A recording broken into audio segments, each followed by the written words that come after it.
कुछ छोटे मोटे क्वेश्चंस आते हैं और कुछ क्वेश्चंस मैंने अपनी तरफ से भी ऐड किए हैं ताकि हो सकता है आपको हेल्प मिले, क्योंकि अभी 1-2 दिन के अंदर अंदर मेरा वापस गैप होगा यूट्यूब से, ठीक है, क्योंकि मैं बाहर जा रही हूँ मेरे कुछ काम की वजह से भी और ट्रैवल के हिसाब से भी। ओके, तो चलो स्टार्ट करते हैं। कुछ छोटे मोटे ब्लॉकेजेस क्वेश्चंस जो कि कलेक्टिव में आ रहे हैं और आने वाले हैं अकॉर्डिंग टू माई गाइडेंस। तो सबसे पहले जब डीएम जो होते हैं बहुत ज़्यादा सेक्सुअलिटी को लेके बहुत ज़्यादा हर वक्त बस हाई लेवल पे हो जाते हैं। बहुत सारे ऐसे क्वेश्चंस आते हैं, तो उनमें जो डीएफ्स होती हैं उनको ऐसा होता है कि हमारा अगर स्पिरिचुअल लेवल या फिर हमारा जो फोकस है वो नेचर, हीलिंग, गॉड, डिवाइन, इन सब पे है, एनर्जीज पे है, तो हमारा जो काउंटर पार्ट है वो ऐसा क्यों है, वो तो मिरर कर रहा है ना। तो वो मिरर पहले तो आपकी नेगेटिविटी को करेगा। फर्स्ट थिंग आपको जो चीज़ दिमाग में रखने का है वो पहले आपके नेगेटिविटी और आपके लो वाइब्रेशन को, जिस चीज़ को आपने रिजेक्ट किया है, जिस चीज़ को आपने हटाया है, जिसको आपने दुत्कारा है, अपने अंदर से ही सारी डिवाइन फ्रेगमेंट जो आपके अंदर से हट चुकी है, उन सारी चीज़ों को पहले तो वो मिरर करेगा। फिर आपको उसमें से सारी चीज़ों को हील करना होगा डिफरेंट वेज यूज़ करके, और उसके बाद में आपकी वो फ्रिक्वेंसी जो बनेगी उन फ्रिक्वेंसीज को वो मैच करते हुए अपनी चीज़ों को हटाएंगे, वो भी सेम करेंगे। और जब वो हटाएंगे तब तक आप अपने सोल पर्पस पे काम करेंगे, अपनी हीलिंग और कलेक्टिव में जो भी एनर्जीज़ होती हैं उनके अकॉर्डिंग काम करेंगे एंड अपने सोल पर्पस पे काम करेंगे और फिर यूनियन की तरफ बढ़ेंगे। ठीक है, थोड़ा बहुत ऊपर नीचे हर किसी का हो सकता है, सबका जो सोल जर्नी जो है ये तो अलग होता है, लेकिन कॉमनली कलेक्टिव में जो चीज़ होती है वो इस वजह से होती है। अब आते हैं सेक्सुअलिटी पे। मैक्सिमम टाइम डिवाइन फेमिनाइन, एक चीज़ नोटिस करिएगा आप, फेमिनाइन्स जो है वो मैच्योर जल्दी हो जाती हैं। उनके घर का बैकग्राउंड और मैस्कुलिन के घर का बैकग्राउंड बिल्कुल अलग होता है। फेमिनाइन्स को बिल्कुल अजीब सा कार्मिक स्टार्टिंग से होता है, मैस्कुलिन का जो होता है वो बाद में होता है, पर एक साथ में बवंडर के जैसा होता है। ठीक है, तो आपका जो मैच्योरिटी लेवल है वो आपका क्रिएटिविटी दबा देती है, क्रिएटिविटी को आपका सप्रेस कर देती है, और फिर आपका दिमाग जो होता है वो सोसाइटी और अपने माँ बाप को खुश करने में और ये सारी चीज़ों में लग जाता है। मैं एज नॉर्मल चीज़ बता रही हूँ, आप अपने हिसाब से इसे यूज़ कर लीजिएगा, अपने हिसाब से इसे रेजोनेट करके। ठीक है, अभी क्या होता है ना, जब कोई डिवाइन फेमिनाइन है वो उसका जो फोकस है वो अपने फेमिनाइन जो है अपने काउंटर पार्ट को ढूंढते हुए अपने पेरेंट्स के प्यार में या फिर इधर उधर ढूंढते रहते हैं।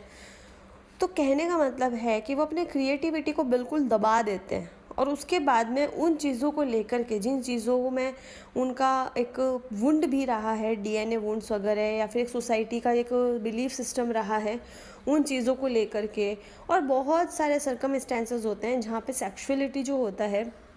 यहाँ पे आपके अपने फादर को लेकर के जो वुंड्स होते हैं, अपने पैदा होने पे फादर को लेके आपके सबसे ज़्यादा जो वुंड्स होते हैं, ये सारी चीज़ें कॉमन एक चीज़ बताती है कि आपका अपने फादर के साथ में, आपके एंसेस्टर में जो मेल एनर्जीज़ हैं उनके साथ में आपका कुछ ऐसा रिलेशन है जो कि आपका मतलब माइंड सेट कुछ और कह रहा है, आपका सोल कुछ और कह रहा है, और आपका बॉडी कुछ और मांग रहा है और कर रहा है। सेक्स को एकदम नॉर्मल तरीके से लो, ये बहुत हेल्दी स्पिरिचुअल एनर्जी होती है जब दोनों पार्टनर्स बहुत ही हेल्दी वे में एक दूसरे से कनेक्ट करते हैं और डिवाइन फ्रेगमेंट को एकदम हाई रखते हुए एक दूसरे से कनेक्ट करते हैं। इस टोटली नॉर्मल और हीलिंग एनर्जीज होती है ये, लेकिन एक्सट्रीम लेवल पे आपको ट्रिगर क्यों करती है या उनकी तरफ से क्यों आता है इस तरीके से, क्योंकि आपने इस चीज़ को घिनौना समझा है, रिजेक्ट किया है, या इस तरीके का आपका कोई टॉक्सिक रिलेशनशिप रहा है जिसने आपके दिमाग में कुछ ऐसा ब्लॉकेज क्रिएट कर दिया है। तो काइंड ऑफ ऐसी चीज़ें होती है। पास्ट लाइफ की एनर्जीज़ में आपके जो फादर वुंड है, DF की हमेशा यहाँ पे ज़्यादातर फादर वुंड है वो देखा जाता है, वो यहाँ पे है।